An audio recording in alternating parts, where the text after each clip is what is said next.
आजकल की भागदौड़ की ज़िंदगी में डिप्रेशन होना एक आम सी बात हो गई है।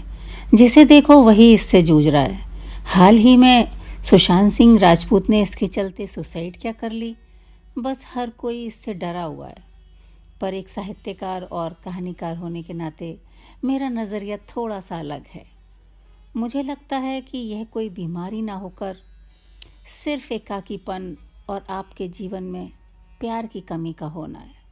मुसीबत किस पर नहीं आती, कभी ना कभी इससे सभी दो चार होते हैं। जीवन है, धूप छाँव दोनों ही इसके साथी हैं। पर जिसके पास प्यार होता है अपनों का, परिवार का, वहाँ ये किसी भी रूप में रह ही नहीं सकता। यही क्या, ऐसे लोगों की ज़िंदगी में किसी भी गम की, दुख की कोई जगह होती ही नहीं। वो कहते हैं ना कि अपने दुख, अपने गम शेयर करने से कम हो जाते हैं, ख़त्म हो जाते हैं। तो शेयर कीजिए अपनों से अपने गम, अपनी खुशी। ये न सिर्फ आपके दुखों से आपको दूर रखेगा, आपको मेंटल पीस देगा, खुशियाँ देगा, आपको शारीरिक और मानसिक दोनों रूप से स्वस्थ बनाएगा। अपनी इसी बात को मैं कुछ रियल लाइफ इंसिडेंट्स को कहानी के रूप में आपसे शेयर कर रही हूँ आज से हर वेडनेसडे। तो मेंटल हेल्थ से जुड़ी आज की कहानी है डिप्रेशन कैसे दूर करें। एक कहानी के माध्यम से एक तेरा साथ। आदित्य को नीलिमा की हालत में सुधार नहीं दिखा तो उन्होंने दिल्ली शुभू को फ़ोन लगा ही दिया। वो उनके बड़े भाई की बेटी है और दिल्ली के कॉलेज से एमबीबीएस की पढ़ाई कर रही है।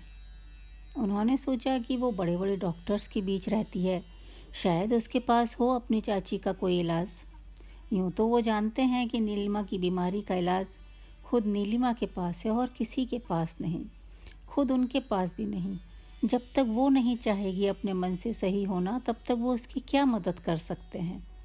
शरीर के रोगों का तो हर डॉक्टर इलाज कर सकता है, मगर जो मन का रोग है उसमें इंसान को खुद ही अपनी मदद करनी पड़ती है ना। खुद उन्होंने भी तो संभाला ना खुद को।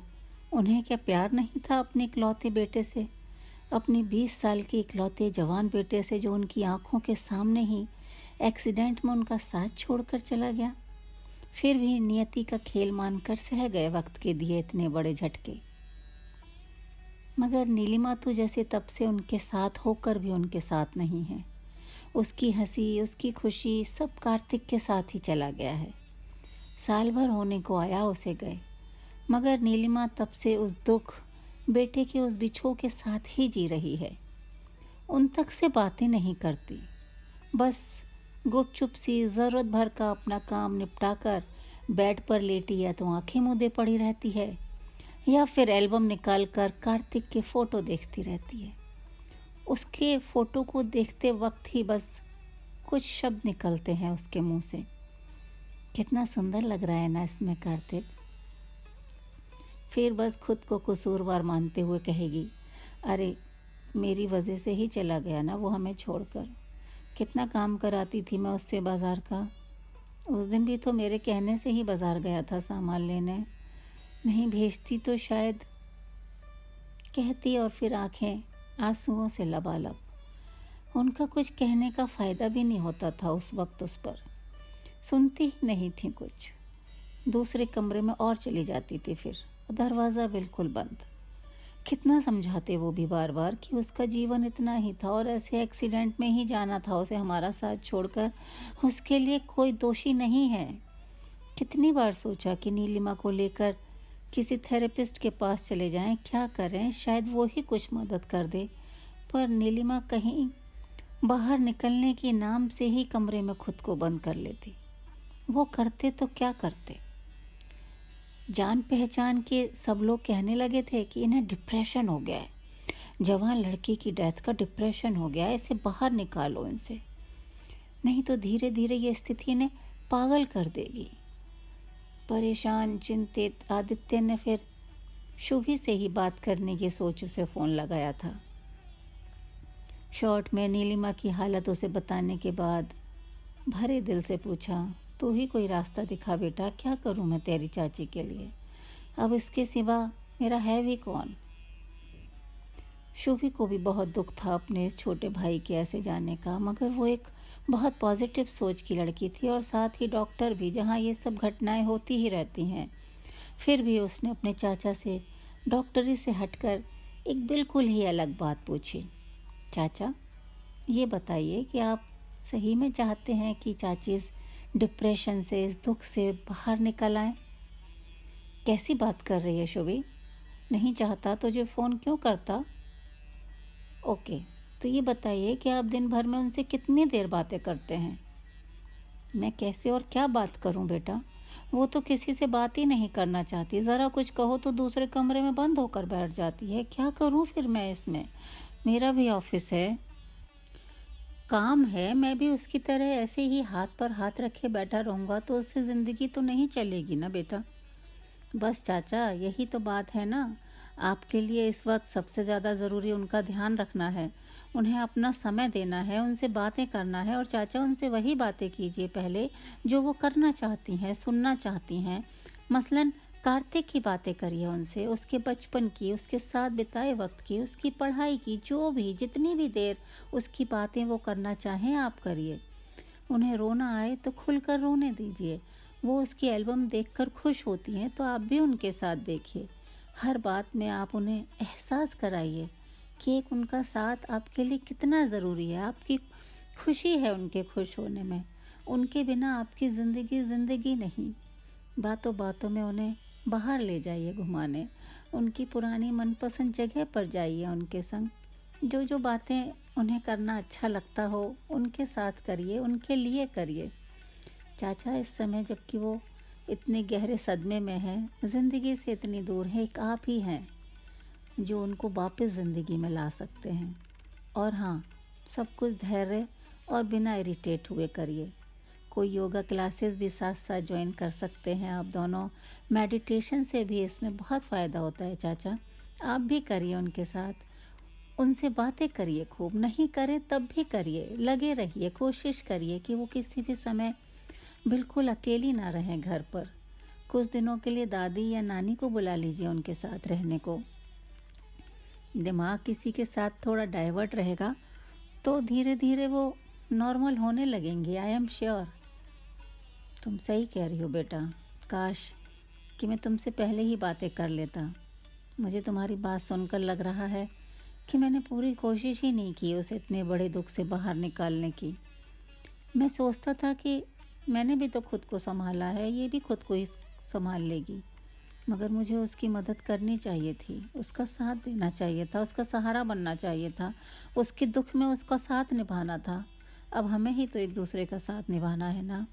हर हाल में मैं छुट्टी ले लूँगा ऑफिस से बेटा। अब मुझे पता है कि नीलिमा को कैसे इस डिप्रेशन से बाहर निकालना है। गुड चाचा, वेरी गुड। चाची को सिर्फ आपके साथ, आपके प्यार और आपकी अच्छी अच्छी बातों की ही ज़रूरत है ठीक होने के लिए। देखना कितनी जल्दी ठीक हो जाएंगी वो। ये करिए, पहले अगर फ़ायदा नहीं होता तो फिर हम थेरेपिस्ट की मदद भी ले सकते हैं। कहकर शुभी ने फ़ोन रख दिया और आदित्य मन में कुछ तसल्ली के साथ कुछ सोचते हुए नीलिमा की मनपसंद स्ट्रॉन्ग चाय बनाने किचन में चल दिए। उन्हें शायद समझ आ रहा था कि नीलिमा को कैसे उसके दुख से, उसकी डिप्रेशन से बाहर निकालना है। काश कि वो पहले ही समझ गए होते, बात इतनी नहीं बढ़ती। खैर, जब बात समझ आ जाए तब ही ठीक है। सबसे पहले तो खुद उन्होंने ऑफिस से छुट्टी ली कुछ दिनों की। शोभी की सलाह को मानते हुए छोटे भाई को भी फ़ोन कर दिया कि वो माँ को छोड़ दे यहाँ कुछ दिनों के लिए। उसके बच्चे छोटे हैं तो माँ का मन वहीं लगता है, वो वहीं रहती हैं। मगर जब उन्होंने उसे सब बताया तो उसने जल्दी ही माँ को वहाँ छोड़ आने की हामी भरी। परिवार में सभी को नीलिमा की हालत का अंदाज़ा था, वो सभी मदद को तैयार थे। चाय का प्याला लेकर जब वो बेडरूम में पहुँचे तो नीलिमा अभी आंखें बंद किए पड़ी थी। समझ नहीं आया कि वो सो रही थी कि जाग रही थी, मगर उन्होंने कुछ ना कहते हुए उसकी बगल में रखी कार्तिक की एल्बम हौले से उठानी चाहिए तो वो कुनमुना उठी, फिर झटके से उठ बैठी। एल्बम उनके हाथ से छीनकर खुद के सीने से चिपका ली, मानो किसी ने कार्तिक को ही उनकी गोद से छीन लिया हो।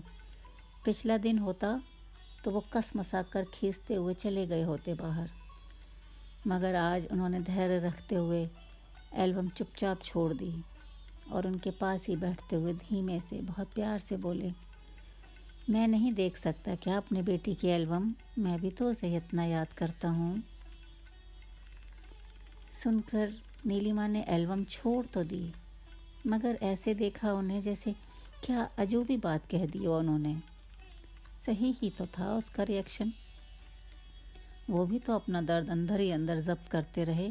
कब पास बैठकर साथ साथ दोनों ने अपने बेटे के गम को साझा किया, मगर आज वो उनके पास बैठकर बहुत देर तक एल्बम उलटते पुलटते रहे। नीलिमा भी चुपचाप बैठी रही, कहा कुछ नहीं, मगर जब बहुत देर हो गई तो खामोशी से बोली, ऑफिस? नहीं जाना ऑफिस आज, मन नहीं कर रहा। बस यूं ही आज तुम्हारे साथ बैठे रहने को जी करता है। बहुत दिनों से तुम्हारे हाथ का पोहा नहीं खाया नाश्ते में। ये राधा भी ना बिल्कुल अच्छा नाश्ता नहीं बनाती। खाना तो ठीक बना लेती है। तुम्हारा मन हो तो पोहा बनाओ ना आज। कहा तो कुछ नहीं नीलिमा ने, पर खामोशी से सिर भर हिला दिया और चुपचाप उठकर रसोई में जाकर पोहा बनाने लगी। जब तक वो पोहा लेकर आई, आदित्य ने अपनी अलमीरा से 2 साल पहले हॉस्टल से उन्हें लिखे कुछ पत्र कार्तिक के निकाल लिए। वो खुद तो उसकी यादों से दूर भागना चाहते थे, पर नीलिमा के लिए सब दर्द फिर से सहना होगा उन्हें भी। पता है उन्हें दर्द का इलाज भी दर्द ही होता है कभी कभी। नीलिमा की नज़र पत्रों पर पड़ी तो पोहा उनके सामने रखकर एक पत्र उठा लिया। पता है मैंने उसके हर लेटर को कितना संभाल कर रखा था। सोचता था कि बुढ़ापे में जब कुछ काम नहीं होगा और कार्तिक भी अपनी फैमिली में बिजी हो जाएगा तो हम दोनों पढ़ेंगे, इसे अपने पास महसूस करेंगे उसके पत्रों को पढ़कर। मगर जिस कार्तिक के चले जाने के ख्याल से वो खुद को बचाना चाहते थे, अब कहना पड़ रहा था नीलिमा के लिए। शुभी ने कहा था ना कि कार्तिक की बातें सुनना उन्हें अच्छा लगेगा। नीलिमा सचमुच बिना कुछ कहे उनकी बातें सुनती रही। एक बार भी उठकर नहीं गई, बल्कि उन्हें पोहा परोसती रही चुपचाप। उन्होंने भी इस मौके को जाने नहीं दिया। नीलिमा पत्र उलटती पुलटती रही और वो उनके मुंह पोह की तारीफ करते रहे जी भर के। खुद खाते खाते उन्होंने जिद करके थोड़ा थोड़ा पोहा उन्हें भी खिला दिया।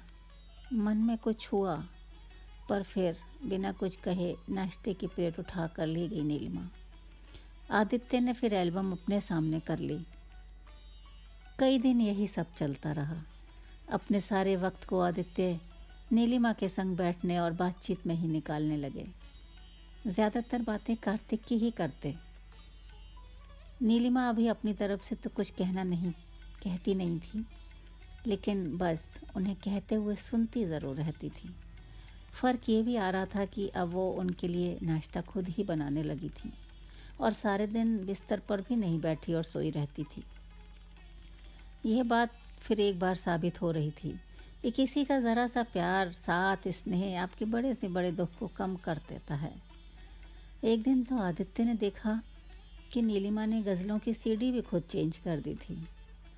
अच्छे बदलाव दिखने लगे थे। उनका मूड सही देखकर आदित्य ने एक दिन मूवी जाने की इच्छा भी जता दी, ये कहकर कि तुम तो चलोगी नहीं मूवी, कार्तिक होता तो उसके साथ चला जाता। वो कैसे हम दोनों के लिए मूवीज़ ऑनलाइन ही बुक कर देता था ना पहले से ही। कितना शौक़ था उसे हम दोनों को इधर उधर भेजने का, नई नई बातें सिखाने का। याद है जब उसने तुम्हें फेसबुक ज्वाइन कराया था तो तुम कितना इरिटेट हुई थी कि मुझे नहीं करना ये सब, मुझे नहीं आता। हाँ याद है, तब कितने प्यार से मेरे पास बैठते हुए बोला था, ओ मम्मी मैं सब सिखा दूंगा ना। आपने बचपन से अब तक कितनी चीज़ें सिखाई प्यार से मेरा हाथ थाम कर। अब ये नई नई चीज़ें क्या हैं उनके सामने। और फिर कहते कहते रोलाई का जो समंदर बहा उस दिन नीलिमा की आंखों से। आदित्य ने उसे रोकने की बिल्कुल भी कोशिश नहीं की। यही तो वो चाहते थे ना कि दिल का गुबार बाहर बह जाए सारा। काफ़ी देर रोई फिर वो उस दिन। उसके हाथ थामकर हौले से बोले आदित्य, आज रो लो जी भर कर, बस फिर नहीं।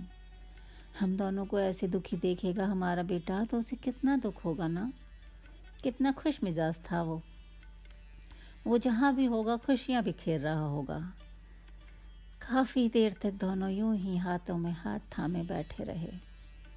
सामने रखी एल्बम फिर पलटने लगी थी वो।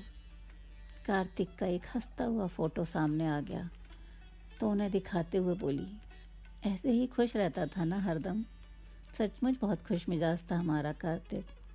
हमें ऐसे देखेगा तो बहुत ही दुखी होगा। नहीं नहीं नहीं, मैं उसे दुखी नहीं देख सकती। कहते हुए नीलिमा ने एल्बम वापस अपनी जगह रख दी और अपनी अलमारी उनके सामने खोल कर बोली, कौन सी साड़ी पहनूं? कहीं जा रही हो क्या? अरे अभी खुद ही तो मूवी चलने को कह रहे थे ना, और वो टिकट ऑनलाइन बुक कर दी ना। कहते कहते आंखें फिर डबडबाने को हुई, मगर इससे पहले कि आंसू बाहर छलकते आदित्य ने उन्हें अपनी बाहों में भरकर कहा, अरे कार्तिक की पसंद की ही पहन लो ना कोई। ये येलो वाली निकाल लो। मुझे याद है कि उसे ये साड़ी बहुत पसंद थी। कितने सारे फ़ोटो लिए थे उस दिन उसने इस साड़ी में तुम्हारे। उसे बाहों में भरे भरे ही आदित्य ने खुली अलमारी से एक साड़ी निकालते हुए कहा। साड़ी लेकर नीलिमा तैयार होने लगी। आदित्य ने उनकी पसंद की एक दूसरी गज़ल लगा दी। नीलिमा का मूड ठीक देखकर आदित्य अपने मन की बात उनसे कहते हुए बोले, हम अपने बेटे को साथ साथ याद करेंगे ना आपसे नीलिमा। उसकी यादों को साथ साथ जिएंगे ना। उसकी पसंद को नापसंद को अपनी पसंद नापसंद बना लेंगे ना। तो वो हमेशा हमें अपने साथ ही तो महसूस होगा ना। गया भी कहाँ है वो, देखो ना, यहीं तो है हमारे बीच और ऐसे ही रहेगा हमेशा हमेशा। बस थोड़ा मन को समझाना पड़ेगा। दोगी ना मेरा साथ तुम हमेशा ऐसे ही। मुझसे अब अकेले अकेले अपने दुख के साथ नहीं रहा जाता नीलिमा। तुम्हें भी नहीं अकेले सहने दूंगा। ज़िंदगी बहुत खूबसूरत है नीलिमा, और इसे तुम्हें अपने साथ से और खूबसूरत बनाना है अपने कार्तिक की यादों के साथ। नीलिमा ने कोई जवाब नहीं दिया, बस तैयार होती रही। आदित्य को जवाब की कोई जल्दी भी नहीं थी।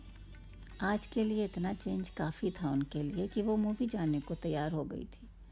साल भर का दुख चंद दिनों में तो दूर नहीं हो सकता था, लेकिन हाँ, असर हो रहा था उनके साथ का, उनके प्यार का, और उन्हें ये कोशिश जारी रखनी थी अभी। कुछ दिनों बाद जब माँ आई तो घर का माहौल काफ़ी बदल चुका था। माँ के आने से भी चेंज आया काफ़ी। उनके आने के बाद आदित्य ऑफिस जाने लगे थे तो माँ नीलिमा को बिज़ी रखने की पूरी कोशिश करती। व्यस्त रहेगी तो दिमाग फालतू बात कम सोचेगा, जो कि उसकी तबीयत के लिए भी अच्छा रहेगा, और रात को नींद भी बिना दवाई के आने लगेगी। कुछ ना कुछ नया सा करती ही रहती वो उसके साथ मिलकर। कभी मंदिर ले जाती उसे, कभी किसी के घर मिलने जुलने के बहाने से बाहर ले जाती। इस तरह लोगों का आना जाना भी शुरू हो गया घर में। थोड़ी रौनक सी आ गई घर में। बस तो लगन से, चाहत से और करने से कुछ भी संभव है। तो उस लगन, उस चाहत और परिवार के साथ का असर नीलिमा के मन पर भी अच्छा पड़ने लगा। वो कार्तिक के दुख से बाहर निकलने लगी थी, सच्चाई एक्सेप्ट करने लगी थी, ज़िंदगी वापस ज़िंदगी से मिलने लगी थी। तो बस यहीं तक थी आज की बात। मुझे यकीन है कि डिप्रेशन से बचने की ये प्यार भरे टिप्स से आप भी फ़ायदा उठाकर अपनी और अपनों की मदद कर सकते हैं। और मेरा बताया आपको ज़रा सा भी अच्छा लगा हो तो प्लीज़ मेरे इस चैनल को लाइक, कमेंट, शेयर और सब्सक्राइब भी कर सकते हैं। अगले वेडनेसडे मेंटल हेल्थ से जुड़े किसी और रियल अनुभव के साथ फिर हाजिर होती हूँ। तब तक अपना ध्यान रखिए, अपनों का ध्यान रखिए। नमस्कार एंड टेक केयर। काम है, मैं भी उसकी तरह ऐसे ही हाथ पर हाथ रखे बैठा रहूँगा तो उससे ज़िंदगी तो नहीं चलेगी ना बेटा। बस चाचा, यही तो बात है ना। आपके लिए इस वक्त सबसे ज़्यादा